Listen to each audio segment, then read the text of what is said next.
today, the House will be hopefully dealing with Heritage Savings Trust Fund estimates. Yesterday, the House dealt with a number of bills. 5 bills were moved from the committee stage and are now ready for third reading. 7 bills are now to be debated in Committee of the Whole, and there are 9 bills on the order paper which have received second reading. Another group of bills are yet to be introduced to the House over the course of the next few weeks, and with any kind of luck, the House might rise about the third week of June.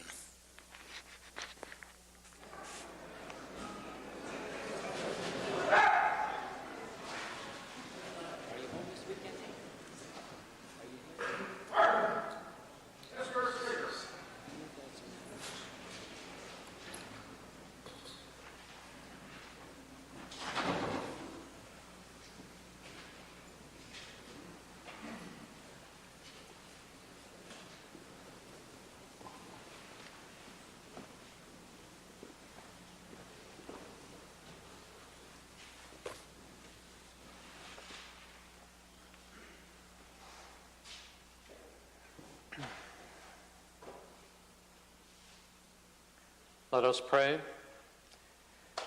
Our Father, we thank you for your abundant blessings to our province and ourselves.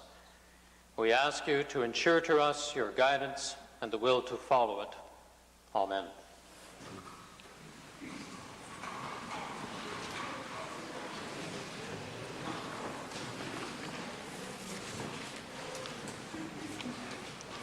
Introduction of visitors. Presenting petitions. Reading and receiving petitions. Presenting reports by standing and special committees. Notices of motions. Introduction of bills. Member for Stedtler. Mr. Speaker, I request leave to introduce a bill being the Public Health Amendment Act 1988.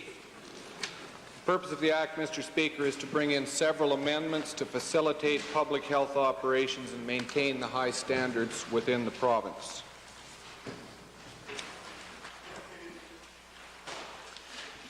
The honourable member for Stedtler has moved first reading of Bill 36, Public Health Amendment Act 1988. Those in favour of first reading, please say aye. Opposed, please say no. Carried. Bill number 36, Public Health Amendment Act 1988, introduced by the honourable member Mr. Downey, is now read a first time. Tabling returns and reports. Mr. Speaker, I'd like to file with the Legislative Assembly copies of a report entitled New Dimensions in Emergency Health Services, an Alberta Solution. This report was prepared by the Policy Advisory Committee to the Minister of Hospitals and Medical Care and was made public earlier today. Copies will be provided today to all honourable members. Calgary Forest Lawn. Thank you, Mr. Speaker. It is my pleasure today to table for the information of all members of the Assembly a petition that was presented earlier today to the Premier. The petition was signed by some 3,500 Albertans and requested a public inquiry into the lack of adequate regulations, enforcement of regulations governing the importation and humane transportation and handling of slaughter horses in Alberta be held. Government House Leader. Government House Leader. Might we entertain a motion with respect to Bill 36 to go under Government Bills and Orders, please?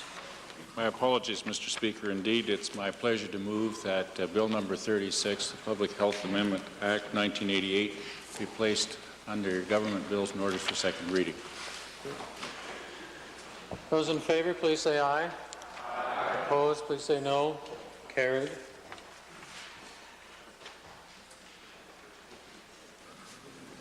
Introduction of special guests. Member for Edmonton Avonmore. Mr. Speaker, it is my pleasure today to introduce to you and through you to the members of the Assembly 38 school children from Malcolm Tweddle School in the beautiful constituency of Edmonton-Avonmore. They are accompanied by their teacher, Muriel Burnett, and by parent Dave Smith. They are seated in the members and public galleries. I would ask that they now stand and receive the warm welcome of this assembly.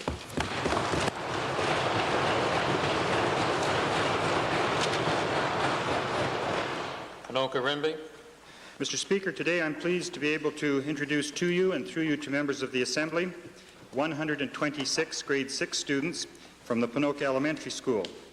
Mr. Speaker, they are visiting Edmonton today and have been at the Art Gallery and the Aviation Museum and of course now are at the Legislature. They are accompanied by their teachers, Mr. Jim Erickson, Mrs. Marilyn Watson, Mrs. Colleen Shays, Mr. Jim Raji, and Mr. Gordon Hickey.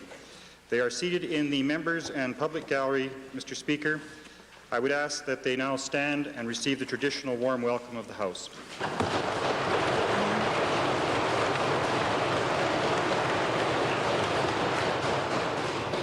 Minister of Culture and Multiculturalism.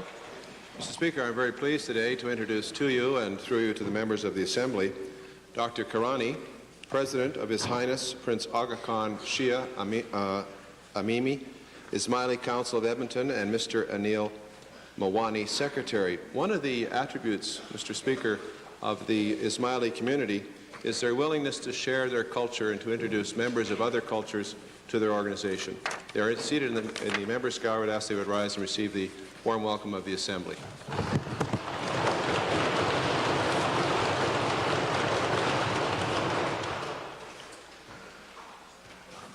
Ministerial statements. Oral question period. Mr. Speaker, to the Minister of Hospitals and Medical Care. Mr. Speaker, the current crisis facing Alberta hospitals is a direct result of cutbacks in government funding. The Minister now, I understand, has announced that he may be reviewing his hospital budget with Cabinet for the second time since the funding was announced. Previously $10 million for the nurses. We're told by the Hospital Association for the two recent settlements that they need another $9 to $10 million. And we have 4 other settlements being negotiated. What we've had, Mr. Speaker, is an ad hoc approach of cutting back until the system starts to hurt people, then backing off under pressure. It no longer works. My question to the Minister, when is this Minister going to get organized and provide enough money to the hospitals so that they can adequately look after the sick and injured in this province? Mr. Speaker, the Honourable Leader of the Opposition has little or no knowledge of how the system actually works. It's impossible in January, February, March to predict what hospital operating costs might be when a very substantial portion of the hospital's operating budget is the costs of labor that they must pay for nurses, registered nursing assistants, and other hospital workers.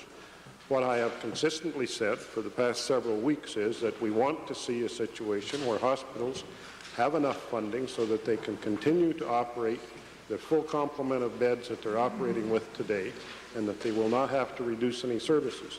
And we are reviewing with individual hospital boards their costs of doing that in relation to the settlements that have been made. Now, as the honourable member knows, some settlements with their workers have not yet been completed, so there's an unknown factor there. I repeat again, we're prepared to consider additional funds if it can be proven that there is no other way after a fine-tooth comb goes over the budget of every hospital to ensure that the beds remain open.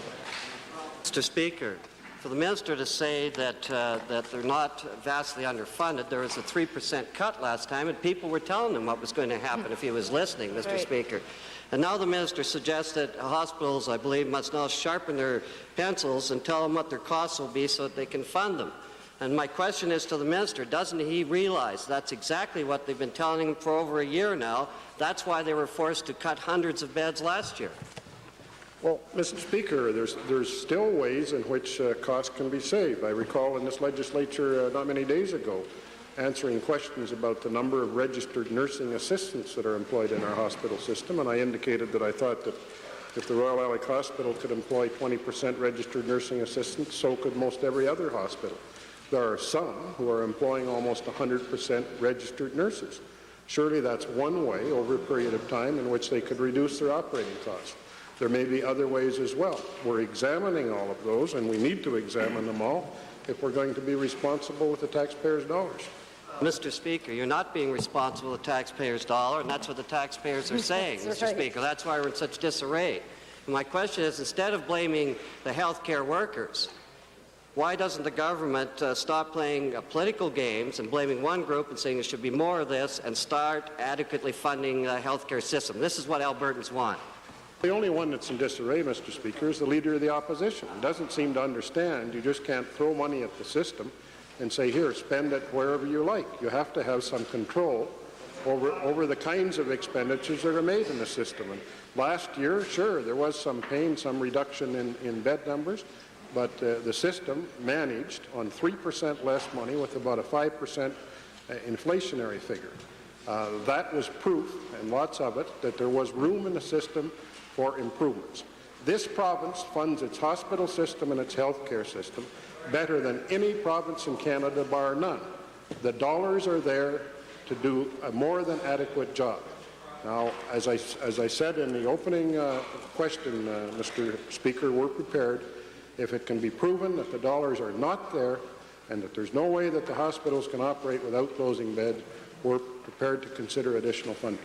Mr. Speaker, to the Minister, it's always interesting how he accuses everybody else of spending unnecessary money. Yeah. We spend money here on all sorts of unnecessary things, and that's the point. That's right. Hospital beds were the last place we should have been cutting. My question to the Minister, will the Minister give now then a commitment to this House and to the people of Alberta that the government will provide the funding necessary so that the hospitals can reopen the necessary beds that they closed last year and they're contemplating closing now?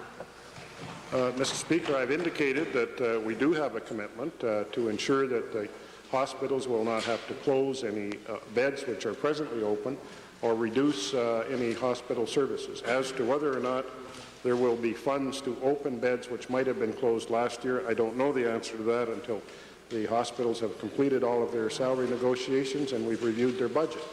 In most cases, the beds that were closed last year were closed on a temporary basis, oftentimes in order to do refurbishing and other work in the hospital, and then were reopened at a later date. There are very few beds in total in the province that were closed permanently because of last year's budget reductions. Supplementary, Edmonton Gold Bar. Yes, Mr. Speaker, the public is really confused by some of these inconsistent moves that the minister has made. The minister has recently announced the Council Board. What is the rationale for creating yet another board and institution when the former deputy, now executive to the Heinemann Commission, has stated what we need is a district board which would be effective and economical? Respect, honourable member. That's not germane to the main question. Thank you. Additional supplementaries. Second main question, Leader of the Opposition. Thank you. Thank you, honourable member. Thank you. Mr. Speaker, I'd like to designate my second question, the member from Calgary Mountain View. Thank you, Mr. Speaker. Alberta Treasury branches purchased a debenture, in other words, made a loan to a Lethbridge-numbered company, which is one-third owned by Sienna Financial Corporation, which in turn is wholly owned by the wife of the provincial treasurer. To the provincial treasurer, to the best of his knowledge, is this another example, to use the Premier's words, of Albertans helping an Albertan, or is there something more to this than that? That's what he said was hypothetical yesterday.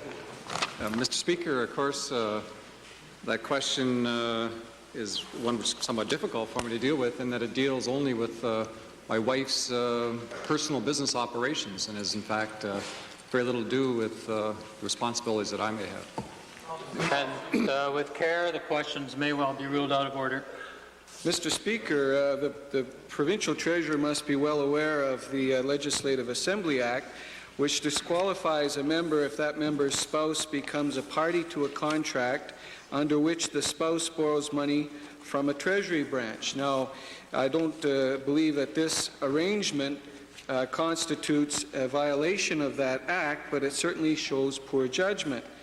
I'd like to ask the provincial treasurer if it's his view that a loans officer at a local treasury branch, when presented with what amounts to a loan application entered in part by the wife of the provincial treasurer, whether that loans officer would treat that application in an identical manner to any other such application.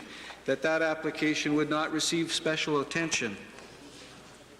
Mr. Speaker, I think really the honourable member should be directing his questions to me because I have had an opportunity some time ago to look into this matter, to discuss it with the provincial treasurer, and as he said, to the extent that he has a knowledge of it, because obviously it's something that his wife, who has every right to operate as she wants and with a company as she wants, and the Attorney General, because as the member has raised the issue of the Legislative Assembly Act, there is absolutely nothing in this transaction that in any way contravenes the Legislative Assembly Act.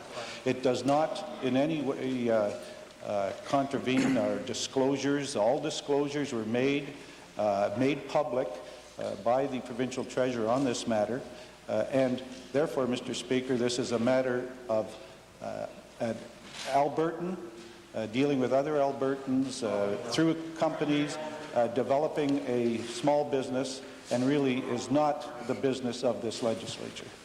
Nonsense. That's nonsense. Mr. Speaker, the provincial treasurer has declared his interest in Sienna Financial Corporation, and both he and his wife, I'm sure, must be aware of these provisions. To the Premier, given his comments, would it be his view that this kind of an arrangement between the wife of the provincial treasurer through a number of companies with the provincial treasury branch is an example of poor judgment being shown either by the provincial treasury or his wife? Mr. Speaker, again, those are responsibilities that the Premier, responsible for Executive Council, would have. No, I do not accept the fact that because a wife of any member wishes to operate in this province within the laws, should in any way end up having aspersions cast on them. By the government? Mr. Speaker, Not the Royal Bank. Plutarch said of Caesar, I wished my wife to be not so much as suspected. Will the provincial treasurer, in the interest of removing any suspicions, convince his wife to terminate her association with this arrangement as quickly as possible? Well, Mr. Speaker, as a member has pointed out, my wife, under the Legislative Assembly Act, has every right to operate as she has. She is an independent person, she has her own means, and she was not operating as an agent of mine at all. And therefore, Mr. Speaker, if the Assembly agrees that that is the law, then let the law dictate what we do. And that's essentially what has been done here, Mr. Speaker, and has been reinforced by legal opinion. And as the member across the way has pointed out, it is in fact legal within the Legislative Assembly Act. There's nothing wrong with it, and there's no difficulty with respect to what the process has been. And to simply correct the record, Mr. Speaker, I have no interest in the company, although it is under our disclosure requirements required that I disclose that my wife has 100% interest in that company. The Chair would like to point out Beauchene 359 subsection 7, because it does have some elements of application to what's been going here. A question must adhere to the proprieties of the House in terms of inferences, imputing motives, or casting aspersions upon persons within the House or out of the House. And the Chair also needs to point out that the declaration was filed and has been public information on file for a number of years. This is not a new event. Thank you. Westlock Sturgeon. Mr. Speaker, I hope I'm phrasing this carefully, supplementary. It is not a request for a legal opinion.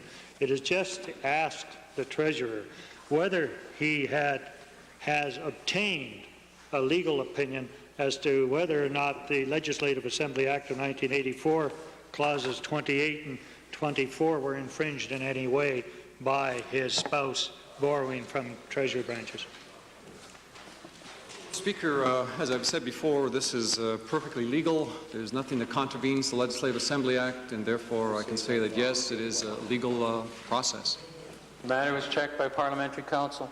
Supplement the answer by saying that there was a request for a review of this matter by the Attorney General's Department, and the Act, in the view of the law officers of the Crown, is that nothing has infringed the Legislative Assembly Act. In addition to that, the Provincial Treasurer has sought and obtained his own independent legal advice, which is to the same exact effect. Thank you very much. Main question, supplementary, Stony Plain. Thank you, Mr. Speaker. I would like to direct a supplementary question to the Attorney General for clarification in a general way. Given that the spouse, male or female, of any member of this Assembly may, say, inherit a small percentage of the shares of a family company with no say in the management of the company, which in the case of a minority shareholder is usual, could the Attorney General, for the consideration and analysis of all elected officials in this Assembly, say if it's possible to unknowingly or unwittingly violate or contravene the rules governing our being here? Mr. Speaker, the honourable member is verging very close to asking a legal opinion, and I would say that the Legislative Assembly Act with respect to this matter was very carefully drawn after consultation with all members of the Assembly in its current form, 1984, and it, I think, is quite clear as to the relationship of spouses and how they must be dealt with, and therefore I really couldn't, and there are ways within the legislation to seek legal opinions from the courts as to whether or not certain relationships are or are not ones which would render a member subject to disqualification. But beyond that, I would just refer members to the Legislative Assembly Act. Its terms, we believe, are quite clear and, in this case, unequivocally correct on the part of the action of the Provincial Treasurer. Sturgeon, main question. Mr. Speaker, I'd like to pursue that bit, not this particular issue, but the whole question that we've asked the last couple of days. The Premier having some trouble of determining what's the difference in right and wrong or conduct for the members of the Cabinet.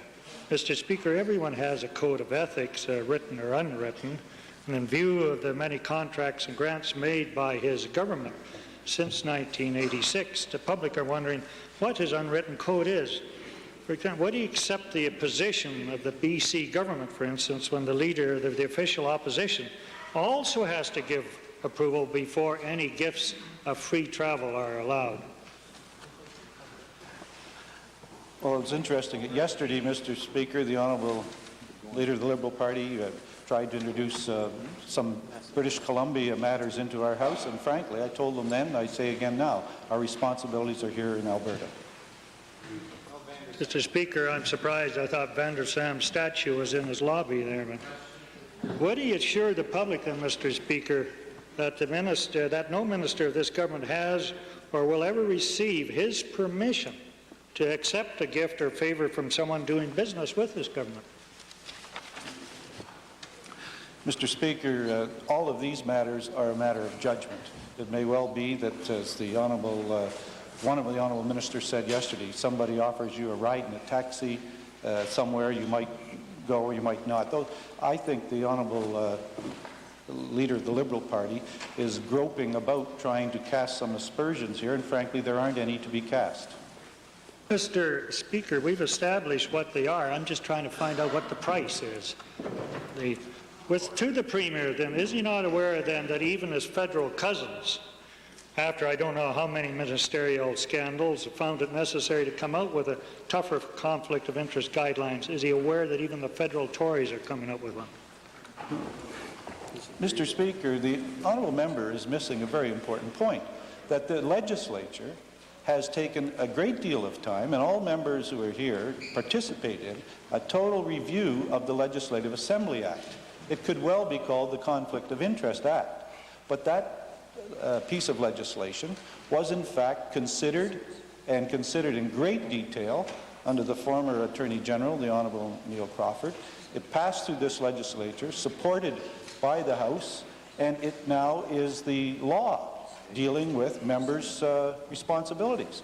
Now, to create the legislation and then somehow start to say, but what we should really do is cast it in a more broader fashion. Frankly, why the legislation was drafted in order to cover the situation. Why then try and say, well, let's extend it in some way to make it more difficult? Frankly, we are dealing with a piece of legislation. All members, I assume, are living within that law, and when they do, I think that's credit to them, and that's where it should end. Mr. Speaker, as final supplementary, we just heard 5 minutes ago that we're having trouble of interpreting how it works out. Would the Premier not be willing to strike, would not the Premier be willing to strike an all-party committee to write a code of ethics for consideration by this Assembly? Would he be willing to do that? Well, first of all, Mr. Speaker, we have a Legislative Assembly Act. From the way the Honourable Leader of the Liberal Party is talking, I doubt if he's even read it. And secondly, no one is having any trouble interpreting this matter. The Attorney General has talked about it, the Provincial Treasurer has talked about it, I have talked about it, and no one is having any trouble interpreting except in the minds of the Leader of the Liberal Party. Thank you. Member for Clover Bar. Mr. Speaker, my question is to the Minister of Social Development. Just recently, a facility in my constituency, the Bosco Homes, was opened. It's a facility for severely troubled young people. Can the Minister indicate what has transpired recently to afford that facility to be available to young Albertans who have emotional disturbances? We don't have a contract, Mr. Speaker, with that agency, although children can be referred to it, and that is the case with a number of services that are offered across the province by either community organizations or private service givers. And where the folks dealing with a particular youngster believe it to be appropriate, obviously that could be one of the considerations in terms of a referral.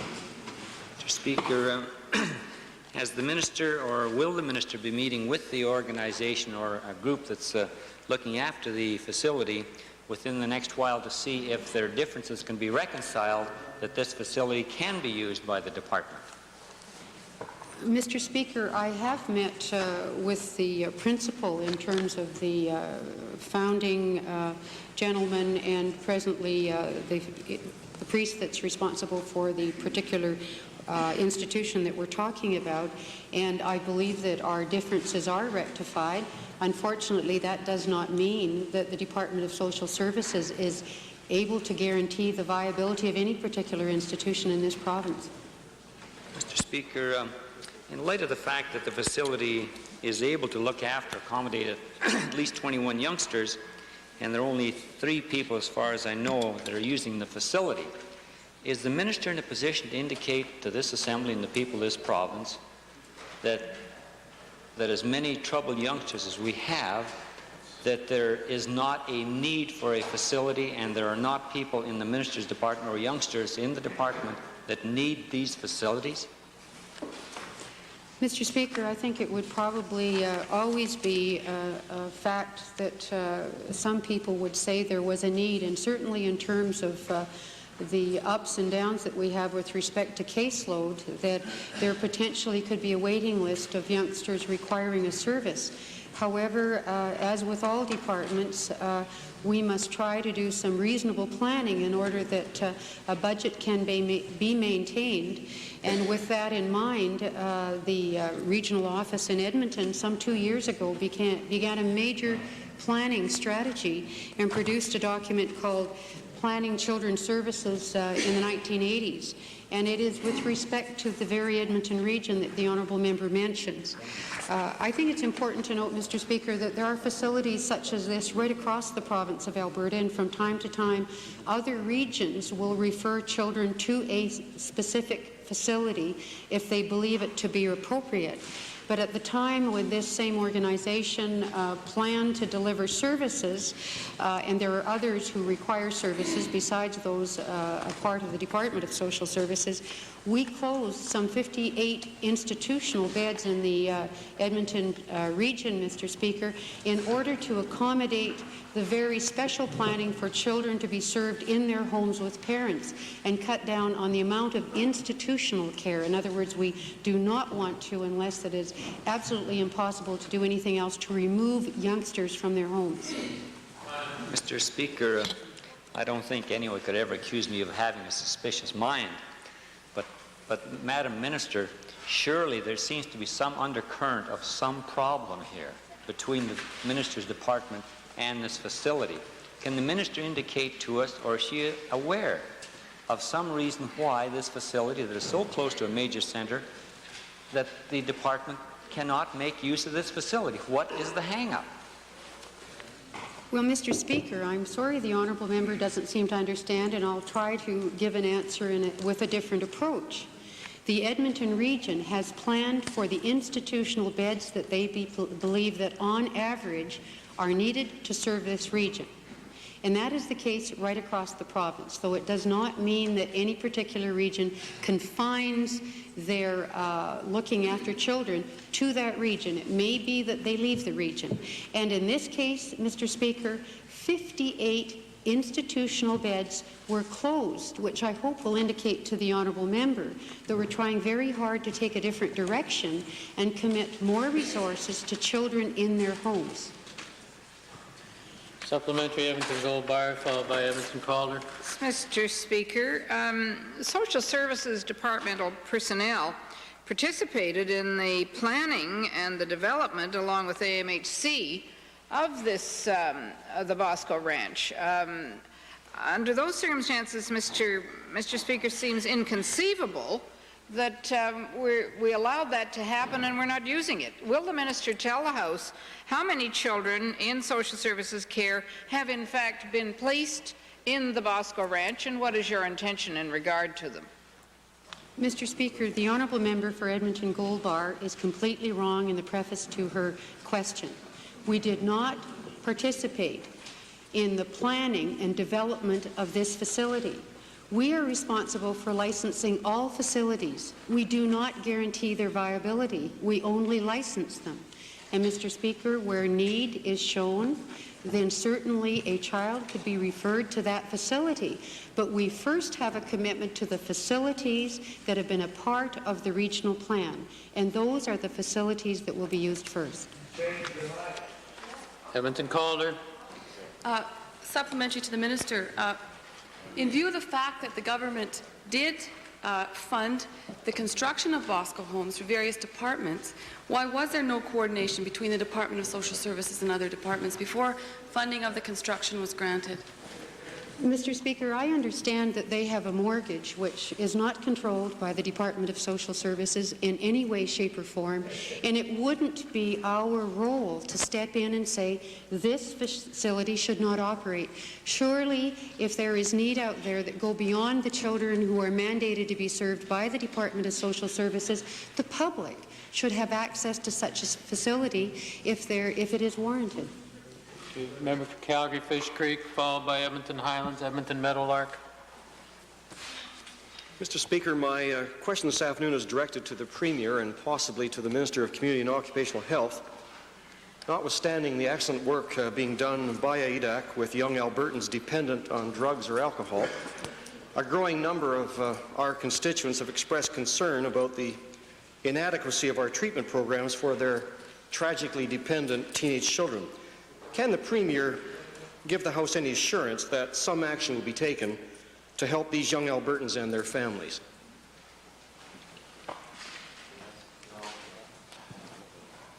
Mr. Speaker, I guess all members of the House recognize the problems that faced in Alberta and I suppose in Canada and in the world with drug abuse in our modern society. And as the member points out, it is true that Alberta has been on the forefront with ADAC in facilities and treatment. But he raises the matter of treatment for young Albertans, teenage addicts and others. And I must say there have been concern for some time about the impact of drug abuse on the young people of Alberta. It's something that not only strikes the individual who is directly involved, but strikes right at the heart of families as well, and whole communities in our province. That has concerned me, and I'm sure it concerns all members of this legislature. Some time ago, I asked the Minister of Community and Occupational Health and the member for McCall, who was chairman of ADAC, to draw up and make recommendations to the government as to how we might deal with this matter. It's a frustrating, difficult matter that I know governments are struggling with all over the world, but I have asked them to provide us with recommendations, do it as quickly as possible, and to make it an Made in Alberta program, not merely import something here, and see whether we can come up with at least our best efforts to help young Albertans with some type of a youth treatment program. Mr. Speaker, the Premier in his very helpful response used the phrase "as quickly as possible" in the direction or recommendations he has elicited from the Minister of Community and Occupational Health. And I wonder if that Minister might be able, with more precision, to indicate how much time will be taken to develop these sorely needed recommendations. Mr. Speaker, I think the question is really an important one, as the Premier has heightened and highlighted this government's concern about the tragedy of this problem, and that we will, in working with ADAC and working with other agencies, working with the Pride organization in Calgary and other concerned parents and groups, work over the next 6 to 10 weeks to do a very thorough survey of about 8 programs in the United States that are known to us to be effective. And we would hope to come back after that survey of those programs and consider what kind of a mix, which program and which kind of a mix would be appropriate for a Made in Alberta solution. And then after we've done that, Mr. Speaker, we would bring the proposal to our colleagues in government, and my objective is to have that done by September 1. Mr. Speaker, I'd like to return to the Premier, if I could, for my final supplementary. While these Alberta families wait for our government's response, can the Premier indicate his support for those families who feel they have to seek help at treatment centres outside of Alberta, those centres that the Minister has just referred to? Yes, Mr. Speaker, as members could appreciate, I have discussed this matter with the Minister of Community and Occupational Health, but also the Minister of Hospitals and Medical Care, responsible for our medical care system.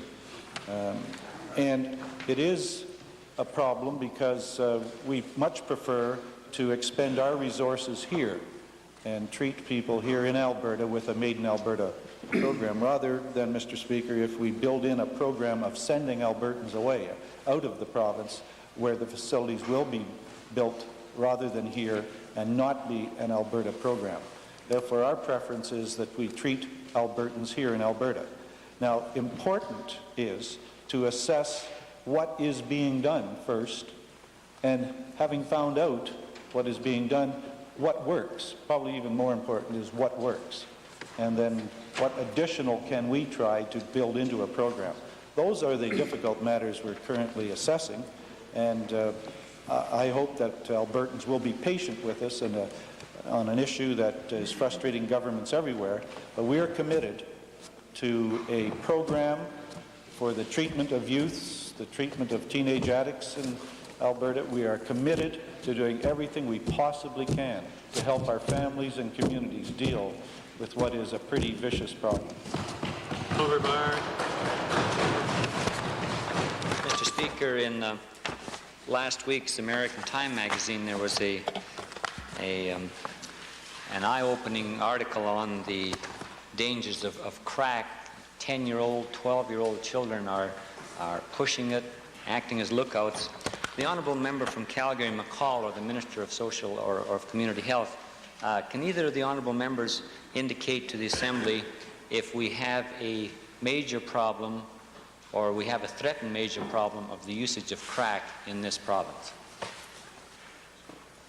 Well, Mr. Speaker, the Chairman of the Commission may want to supplement my answer, but no, I don't believe that is as serious a problem in Alberta as it is reported to be certainly in parts of the United States.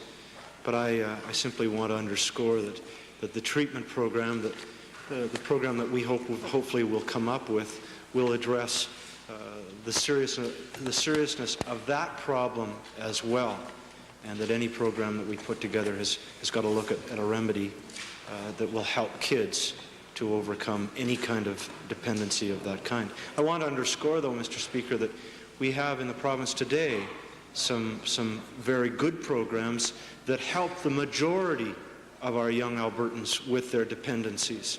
And I think of a number of outpatient programs that ADAC now puts on, as well as Edmonton Catholic Services and Catholic Social Services in Edmonton, and the Foothills Psychiatric Unit at the hospital in Calgary.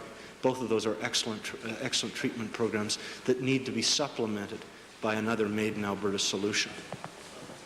Calgary Buffalo, followed by Edmonton Centre. Thank you, Mr. Speaker. It's nice to see what pressure can do, but in the interval we don't have any programs now, and unlike the Premier, desperate parents and children can't be patient. So I'm wondering whether the Minister of Hospitals and Medicare will change this government's policy and provide funding for community-based programs in the United States, seeing as we don't have them here now. Not hospital programs, but the community-based programs that we need so badly. Mr. Speaker, the honourable member must not have been listening just a few moments ago to the comments of the honourable Premier, in that it's our preference to develop expertise in this province and treat those kinds of problems here, which we have been doing. The honourable member might well be aware that there are literally hundreds of programs throughout the world, and particularly in the United States, that purport to treat drug problems and alcohol problems better than they do somewhere else. The facts of the matter are that it costs us a great deal more on an individual basis to send people outside of Alberta or Canada for treatment than it does to affect the treatment here. So that's our preference. Member for Edmonton Centre. Mr. Speaker, in doing all that he possibly can, will the Premier commit his government to a policy whereby at least 1% of all revenues accruing to the province through the sale of beer and alcohol, but that 1% be devoted to treatment programs for people with alcohol and drug abuse, as is the policy in the state of New York, for instance?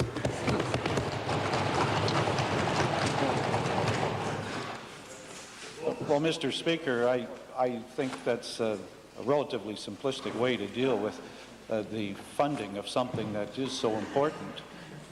To just pick a figure out of the air and say that somehow we're going to use that, and frankly, no, I won't make that commitment. My commitment, and I think anybody who has raised a family through these difficult years, and many members here have, know that simplistic answers are not going to be the ones that work at all.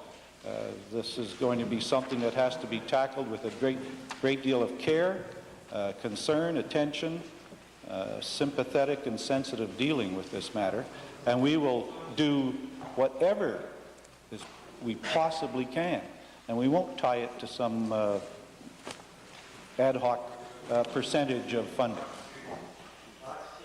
Edmonton Highlands, followed by Edmonton Meadowlark. Mr. Speaker, I'd like to read a single sentence reference from the Public Service of Alberta Code of Ethics and Conduct under acceptance of gifts.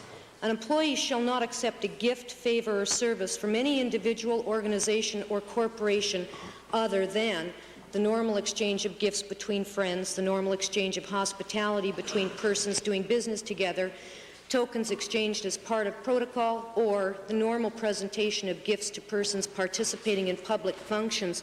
Given that statement, Mr. Speaker, I wonder if the Premier would recognize that an employee of the Alberta government could have been fired for having summonsed a plane from Nova without paying for it. Well, okay, you go. Well, Mr. Speaker, on a point of order. Well, Mr. Speaker, then aspersions. Mr. Speaker, Beauchesne is quite clear about unworthy motives being cast on the floor. Supplementary question, Edmonton Highlands. Well, sure, Mr. Speaker. I wonder if, given my reference to the Public Service of Alberta Code of Conduct and Ethics, if the Premier will now agree to fix the problem that he himself caused and pay Nova for that flight. Dealt with it already. Been raised so often in the House and answered so often, it's really out of order. It's tedious and being repetitious. Next supplementary question. Next supplementary question. Next Mr. Speaker, on the point of order. On the point of order. Yeah. Double standard. Well, I think that it's pretty clear that this government wants to operate on double standards, Mr. Speaker, and it doesn't like answering for its problems. To the Premier, who doesn't like answering questions, will he now agree that to ask his own caucus, his government caucus, to adopt the NDP bill on the Code of Ethics for the Alberta legislature so this problem wouldn't arise in the future? Mr. Speaker, first of all, you, Mr. Speaker, is the one who ruled, not me, on the validity of the question and the fact that it's repetitive.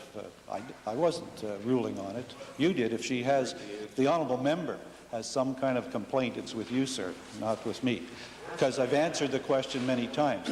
As far as the initiatives from the NDP, being a member of the House, I have looked at many of those they've suggested. Frankly, I find they tend to be wanting, and that's reflected in the number of governments representing that party in this country. Mr. Speaker, I didn't exactly see the minister jump up, or the Premier to jump up to answer the questions I posed to him. This is the final one? Mr. Speaker only answered one question. He didn't even do that. Okay, I'll make this the final one. Mr. Speaker, it's pretty clear to everybody else. Maybe the Premier will say it now. Is there one rule for his government and one for the employees of the public of Alberta? Is it a case of do as I say, not as I do? No, Mr. Speaker.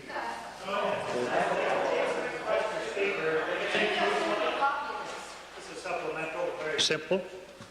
Mr. Premier, would you fire a civil servant? Would you fire a civil servant that took a free ride in a Nova plane? Medical question, actually. All right. Yes, Lock Sturgeon, go for it. If the Premier wishes to rise and do it, fine. Mr. Speaker, it's obviously, in the way he's placed it, hypothetical. To get information from me as to whether or not a member of anywhere, other members in this legislature, or a member of my caucus or cabinet, or a member of the public service, if they were assisted in the way that I had been in a family emergency, I will absolutely guarantee I would not fire at all that person. As a matter of fact, I would be pleased that they had been helped, and I would thank the organization or individual who helped them.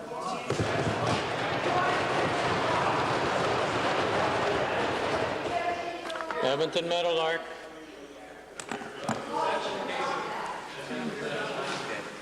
Thank you, Mr. Speaker. Mr. Speaker, it is a disturbing fact that 27% of women in Canada experience a sexual assault at some point in their lives.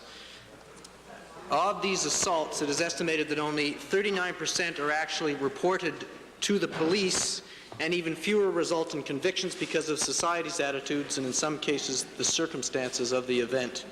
To the Minister responsible for women's issues, what plans does the Minister have to deal with this abhorrent problem which affects more than 1 in 4 Alberta women and which affects many more women, the quality of life of many more women who have to fear its existence day to day in their lives? Violence, support. There are a number of programs, Mr. Speaker, to help women who are facing that dreadful situation of being sexually assaulted. Some, of course, in their own homes, others on the streets and elsewhere. It's interesting that the Minister didn't outline what those programs are, probably because they're not very evident and not particularly aggressively implemented. Will the Minister consider setting up a task force with the mandate of looking at ways and means of lessening sexual violence against women, other forms of violence against women in Alberta? Well, Mr. Speaker, it's one of those ongoing social tragedies that any crime should occur, and particularly those in this instance. We have, as I say, ongoing programs of support for women, and we have various sexual assault centers and crisis lines and things of that nature. But when the honourable member suggests that we can do something to reduce the incidence of such crimes, I I'm at something of a loss. One cannot legislate good behavior. And although we, of course, would prefer that sort of behavior not to occur, it's not something that we can write off with a pen. In the meantime, we do our best to help those women in distress. To the Attorney General, could the Attorney General please explain why, despite the minimum sentence of 3 years for sexual assault established by the Alberta Court of Appeal in 1985, so few sentences for these crimes in Alberta ever meet this minimum? The honourable member knows that when there's a finding of guilt in the court by a judge, either at the provincial court or at the superior court level, there's a discretion on the part of the judge as to the sentences which may be levied, and the circumstances of each case are decided on those circumstances. I cannot and will not account for the decisions of each judge within this province relative to any particular crime or offense. It would be totally impossible for me to do so. What I can do, what I have done, what my predecessor has done, is to instruct prosecutors in presenting cases before the courts to seek the maximum and appropriate sentences upon a finding of guilt. And that is the role of the Attorney General. To the Premier, the Alberta government has made an excellent approach, undertaken an excellent approach by focusing many of its resources and much of its attention on the very difficult issue of reducing impaired driving. Could the Premier please make a commitment to this legislature that he will direct his minister responsible for women's issues, as well as his Attorney General, to undertake at least as much of a focus and place as much attention on this very, very serious issue in Alberta as has been done in the area of impaired driving? Time for question period has expired. Might we have unanimous consent to complete this series of questions? Opposed? Carried. Thank you. Honourable Premier. Mr. Speaker, I agree completely with the honourable member of the serious nature of the crimes involved, and frankly, I thought that both the Minister of Consumer and Corporate Affairs responsible for women's issues replied to the honourable member, indicating that various programs that are in place with regard to that problem. Frankly, it is reasonable from time to time to review programs, and I'll give the honourable member the commitment that those programs will constantly be reviewed. Member for Red Deer North, followed by Edmonton Avonmore.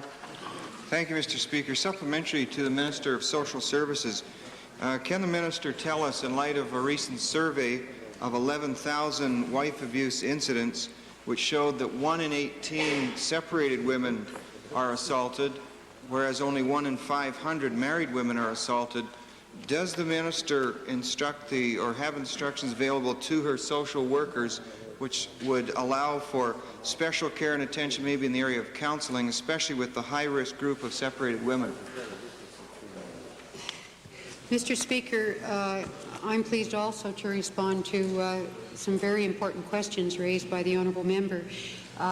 We had hoped that at all times social workers would address the individual in question in terms of their total needs, and this certainly for a number of single women in our society, separated women in our society, is one of the areas that is importantly addressed.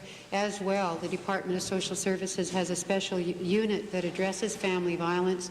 I believe we have done a much better job in profiling the problem, and therefore communities and individuals are responding, which after all is the focus that we need, because it is speaking to a change in behavior of people out there, and that isn't going to come about as a result of legislation.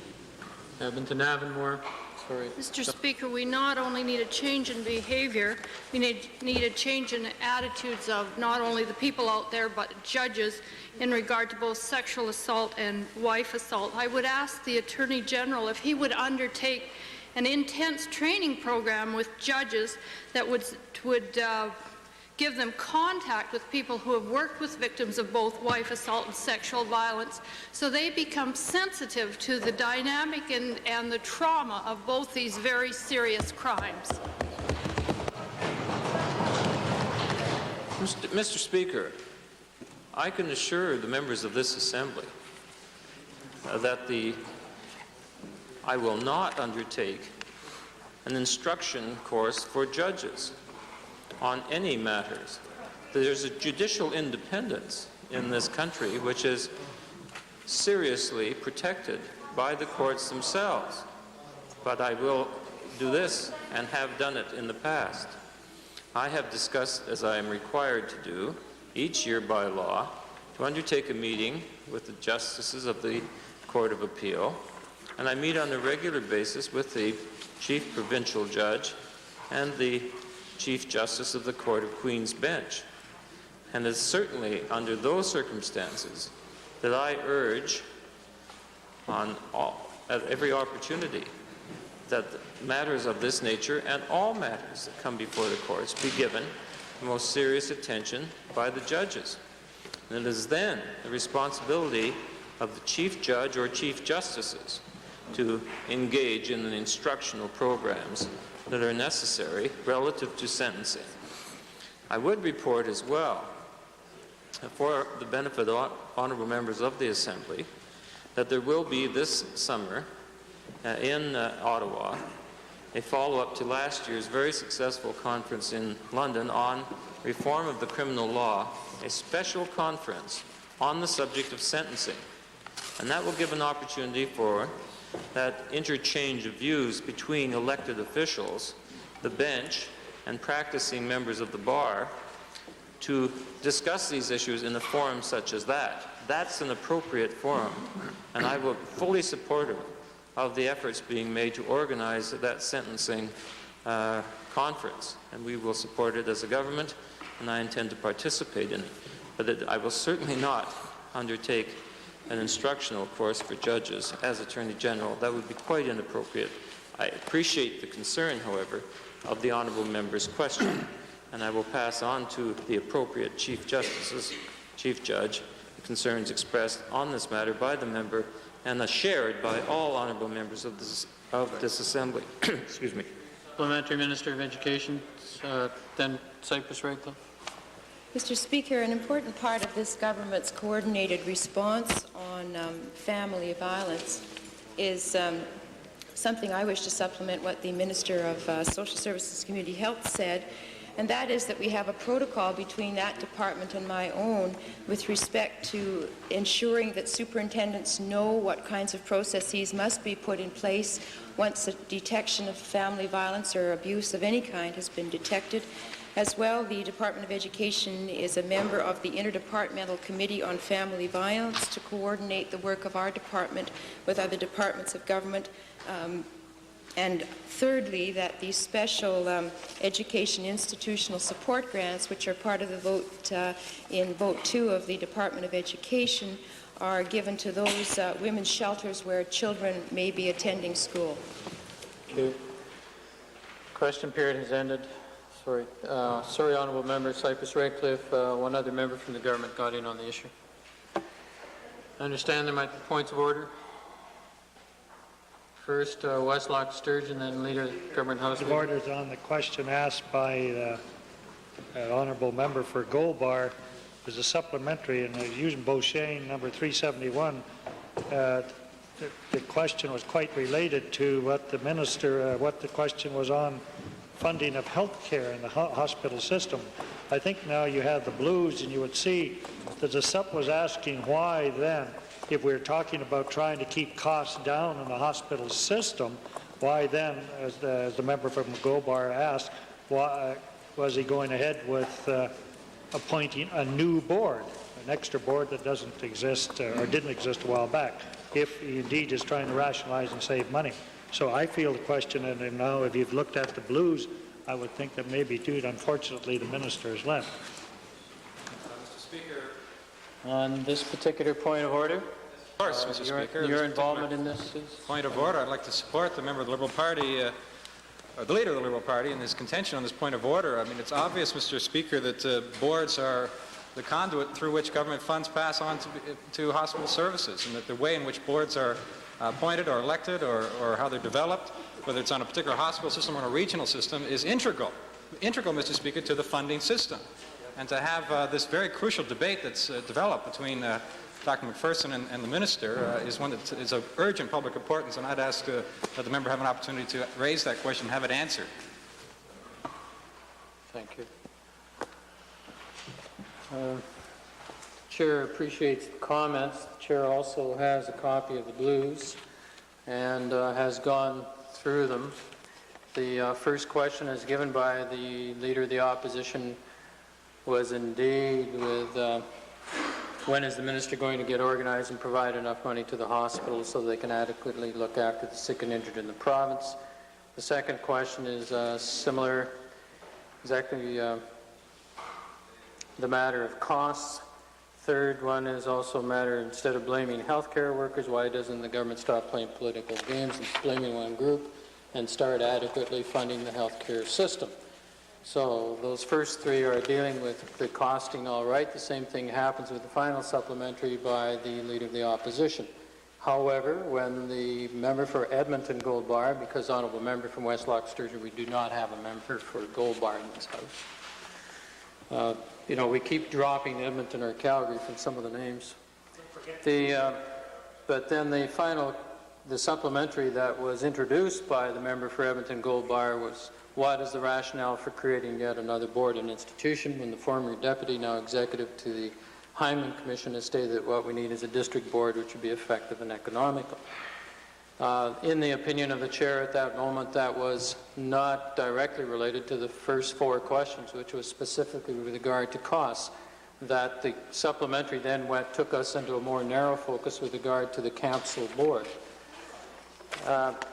Well, let's not, we could debate this at some time, and if you have further concern, we can attend upon my chambers after the session. But Beauchene 371 still is the section that deals with supplementary questions.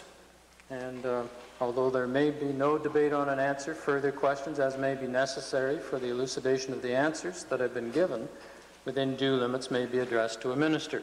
This we attempt to do time and time again.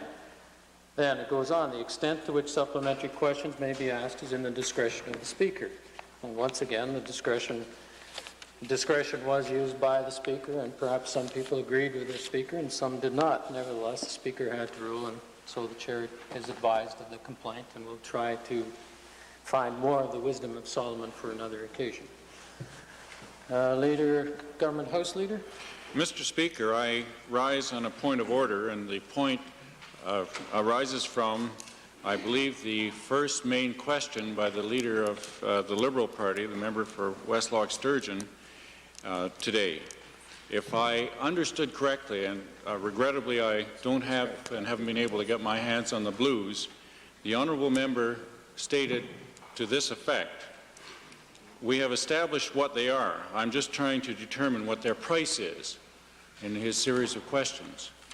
Now, Mr. Speaker, if that is so, and I believe that that is in fact what was contained in the preamble to the honourable member's question, then, Mr. Speaker, we should examine Section 3, Beauchene, Section 360, sub 5, which says that some further limitations are generally understood. A question may not reflect on the character or conduct of the Speaker or other occupants of the chair, members of either House of Parliament, and members of the judiciary.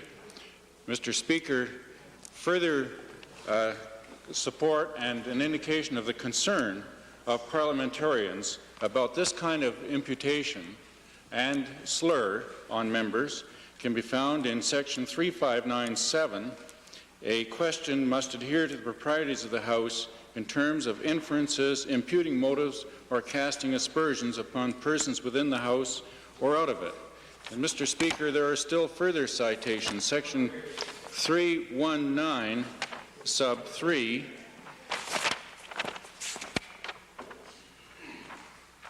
states, a member will not be permitted to impute to any member or members unworthy motives for their actions in a particular case. And Section 316E goes on about imputing bad motives. Mr. Speaker, finally, I draw to your attention, and hopefully to the attention of the honourable member for Westlock Sturgeon, and I may add some other honourable members from the opposition today, the sections 48 and 49, which also deal with reflections on members.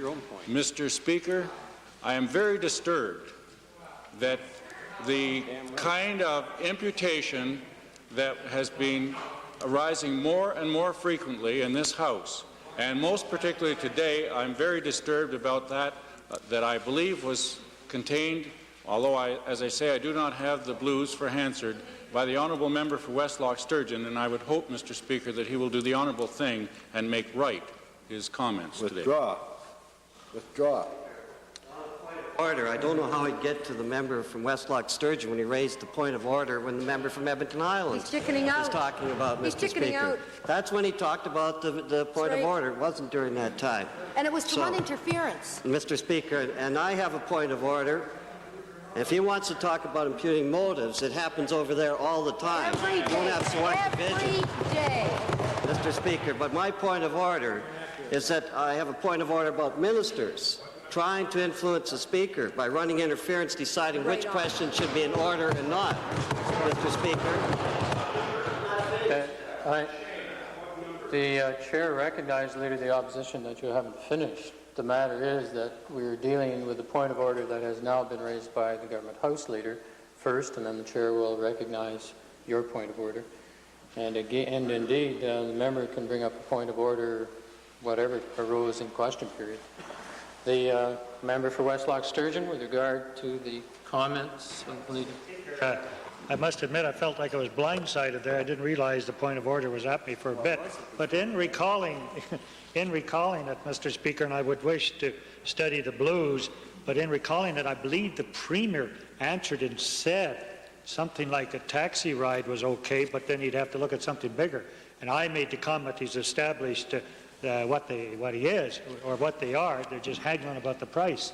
So that consequently, Mr. Speaker, I would have to examine the blues, and if indeed, obviously, the House Leader has been to some of the plays where that joke reigns supreme, or that old joke has been around for a time, and he's taken umbrage at it.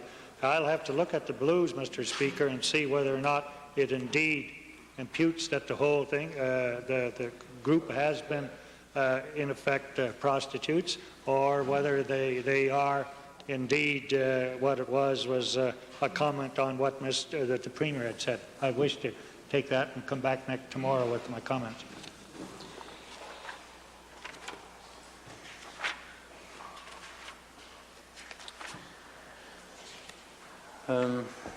On this particular point of order, honourable member, but first, the Chair is willing to look at the notion that first the blues need to be examined both by Government House Leader as well as by the member for Westlock Sturgeon.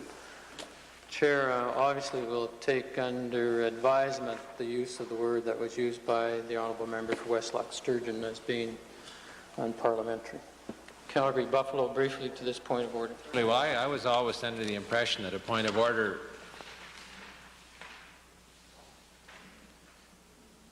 Mr. Speaker, I was always under the impression that a point of order had to be raised on a timely basis, and that once question period was over, you couldn't kind of leap back into any particular point that troubled you. And this matter was not raised by the House Leader of the Government House Leader at that point in time. It was not raised. And that is the heart of this issue. If that's the new procedure, then we'll expect to have those same opportunities and benefits henceforth. Edmonton Strathcona to this new point. On the same point of order, with the greatest respect, I must take a different view based on common sense and on Bouchard also, that it is customary to raise the points of order after a question period. It says nothing about having to indicate your need to do so during question period, and the former course is a superior one because time is not wasted. Thank you, Honourable Member for Edmonton Strathcona, because that is indeed the case. It has been the practice of this House for a long time, not simply since the last election. And honourable members have shown absolutely no hesitancy about raising points of order either during question period or at the end of question period. So this point of order is indeed legitimate to be raised at this time. Now then, with regard to the issue as raised by the Government House Leader, there will be an examination of the blues made and discussion will take place in the House tomorrow. The Chair now recognizes the Leader of Opposition with regard to his point of order. Well, Mr. Speaker, as I said, it becomes a fairly common practice across the way. 359. Beauchene 359 dealing with question period, where the ministers, when they don't want to answer a question, try to influence the Speaker's judgment, Mr. Speaker. It's happened time and time again. And the question today said it was asked before. It was not, Mr. Speaker. We were dealing with the Public Service of Alberta Code of Conduct and Ethics, a member from Edmonton Highlands. It had to do with acceptance of gifts. What we're talking about is double standards. That was a new attack on terms of government ethics, which is certainly a major issue in this province and right across Canada. If they don't want to answer it, that's fair enough. But to stand up and say that it's been asked before, it wasn't. This is specifically a code of ethics that says how provincial employees should operate, but there seems to be different rules for the government. And that's a point that we were trying to make, Mr. Speaker, and it was clearly in order. Go ahead, Les. I want to hear. Minister of Economic Development and Trade. Mr. Speaker, I'm sure all of us in the Assembly share the view that there should be the widest possible latitude in question period and in debate in order to do the business of the House and the business of the province. Unfortunately, it has become evident to members of the Assembly, and I'm sure even those who are members of the opposition, that the question period is being used to attack ministers personally, as opposed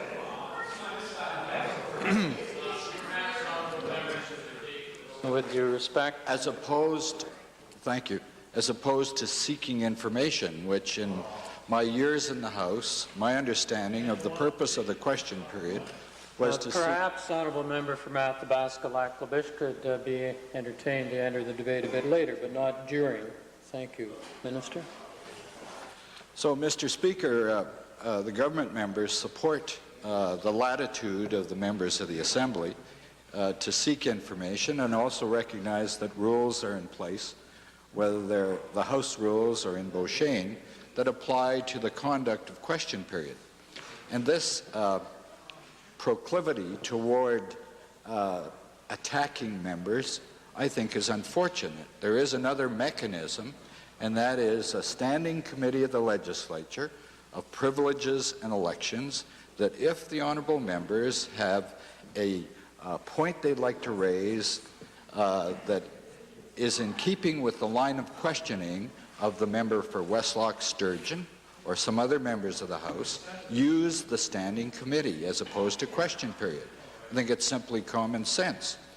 The members of the Assembly are abusing question period and its purpose. And I would urge, Mr. Speaker, upon all members that we get back to the purpose of question period, and that is to seek information. I'm sorry, honourable member. You get once in on your point of order. Additional Vegreville on this point of order. That the first time that sort of occurs in this House, isn't that? Thank you, member for Vegreville. Mr. Speaker, in reference to the point of order as which one? Dealt with by the honourable minister there, I think it wrong of him to suggest that in our persistent questioning of the minister's roles in performing their public duties, that we are somehow launching attacks on the character or personality of those individuals. That is not the case. The Treasurer's personal involvement with matters is none of our concern, but how that relates to his responsibilities in this government is. And the same is true of the Honourable Premier with respect, sir. The Honourable Premier has a responsibility to the people of this province, and when we feel that some of the things that he does impinge on his ability to do that, then I think it's right and proper to be raised in question period. And I think that if the Honourable Minister of Economic Development and Trade and the Honourable Government House Leader are to review their comments about the kind of conduct that goes on in this Assembly regarding name-calling and imputations and stuff, they're going to see that it applies much more directly to the members of that government who engage regularly, day after day, in name-calling and imputations of improper motives to members of the opposition, simply because we try and do our job on behalf of Albertans. Thank you. On this particular point of order, the Deputy Premier, followed by Westlock Sturgeon, followed by Governor House Leader. Mr. Speaker, I would like to comment on the issue that we're discussing at the moment, and that is imputations and name-calling and casting whatever. I listen with a great deal of interest. Honourable Deputy Premier, it's very easy to get confused in all this today, but the point of order, as the Chair understands it, as raised by the Leader of the Opposition, is dealing with the repetitious questions which the Chair had voiced concern about today. With the issue was raised by Edmonton Highlands with the public service guidelines, and then the Chair ruled because of the questions that have great similarity with regard to the NOVA issue. This is the one that we're supposedly on at the moment, irrespective of the fact that the Leader of the Opposition made some comment about trying to influence the Chair. So it's on this at this moment, Deputy Premier. Thank you, Mr. Speaker, because I am leading directly to the point raised by the Honourable Opposition House Leader with respect to guidelines of accepting gifts. And I listened with interest to the comments made by the member from Edmonton Mill Woods yesterday during the question period, and couldn't believe what he was saying, so I checked the blues, and I noticed from Hansard today that those comments are there. And speaking of accepting gifts, I think it's tragic that a member of this House would attack people outside of the House by calling them scummy employers, and then go the same day and accept a free meal and drinks with them.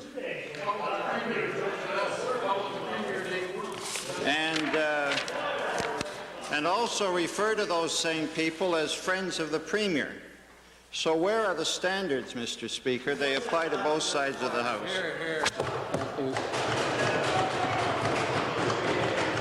Westlock Sturgeon, on this particular point of order, which is dealing with the matter of repetition with the issue with Edmonton Highlands. Mr. Speaker, I believe the point of order being made is that the question, and I think I'm fairly familiar with it because I raised it yesterday in the Code of Ethics, and the honourable member from Edmonton Highlands raised it some time ago on the propriety of taking a free plane trip. I understood the question to be entirely different. It was, in other words, we've learned what sauce for the goose is. We wanted to find out in the opposition what sauce for the gander was. In other words, it was an entirely different subject. The civil service, apparently, there is rules as far as civil service behavior, and the questions were along that line. I think, Mr. Speaker, I know it's very hard with the way we're getting back and forth on the ethics and yelling back and forth, but I think the Blues would would show that it was an entirely different topic, although it's related to a code of ethics. It was the code of ethics for the civil service, not for the code of ethics for the front bench, and asking why the difference. Well, with respect to this matter, this is the final speaker to this issue, Edmonton Highlands. Mr. Speaker, I was waiting because, after all, it was the government House Leader who jumped up during my questions and shouted, "Order, order, point of order," and begged the Speaker to run interference. I was hoping he'd just get up and explain just how it was. With respect, honourable member, the Speaker did not run interference. Thank you for the clarification. Oh, yes, Mr. Speaker. I said that last week outside the House as well with respect to the government House Leader. See, my point, Mr. Speaker, is this. The government House Leader thinks to himself, gee, that's a politically hot issue, and he jumps up and claims, order, order. It's sort of like the fire, fire, Mr. Speaker, but there is no fire. In the hope that, and believe me, it's pretty clear because he does this constantly, in the hope that someone will believe that there is a fire. The fact of the matter is, Mr. Speaker, my questions weren't out of order, and that minister deliberately tried to run interference. I believe, Mr. Speaker, that the government House Leader would be well advised to let the Speaker run the show instead of letting the Conservative government attempt to run the show. Right on. Well, has the government House Leader spoken to this one? No. Government House Leader. Mr. Speaker, I'm going to deal only with one point in all of this exchange on this point of order, allegedly. Give him the courtesy he gave to you, would you? Order, please. If this continues, the House is going to stand adjourned for some considerable length of time. Government House Leader. Mr. Speaker, the honourable member for Edmonton-Norwood, in speaking to this point of order, and now again the honourable member for Edmonton-Highlands, has said that the government, and particularly the government House Leader, is running interference and trying to influence the Speaker. Mr. Speaker, that is a matter of opinion.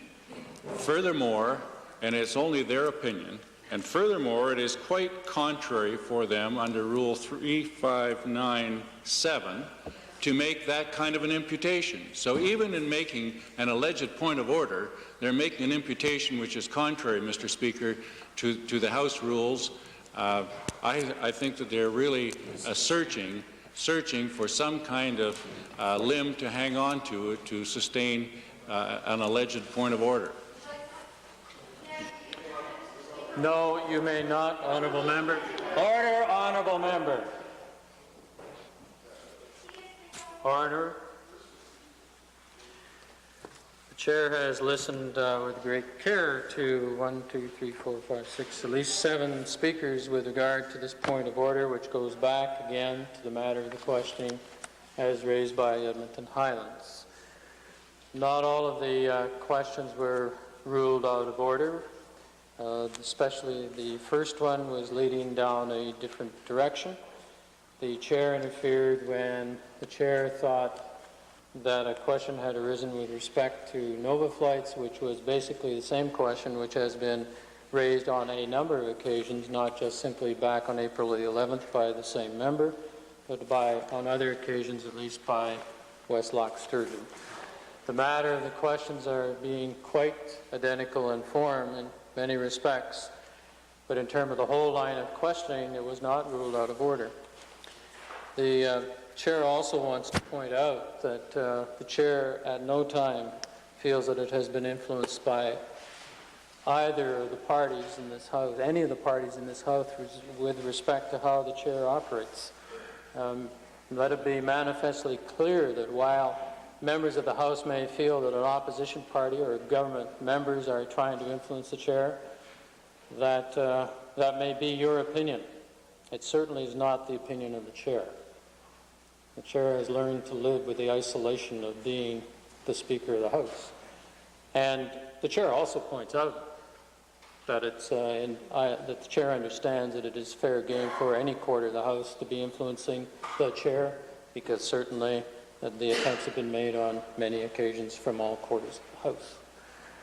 Now, is there yet to be another point of order on today's business? Edmonton Highlands. Thank you, Mr. Speaker. On the point of order 359 sub 7 that the government House Leader just referred to, in which he stated that I have violated, that refers to assigning imputations or motives.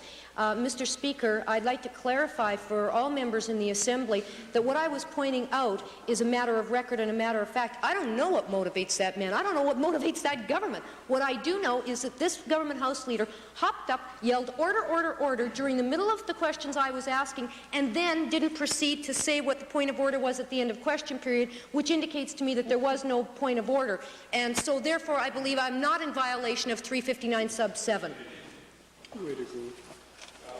Speaker, I don't believe we're on a point of order, but in response to the complaint, I already did in dealing with the point of order respecting the honourable member for Westlock Sturgeon, allude to specifically the honourable member for Edmonton Highlands in the same context of imputation of motive.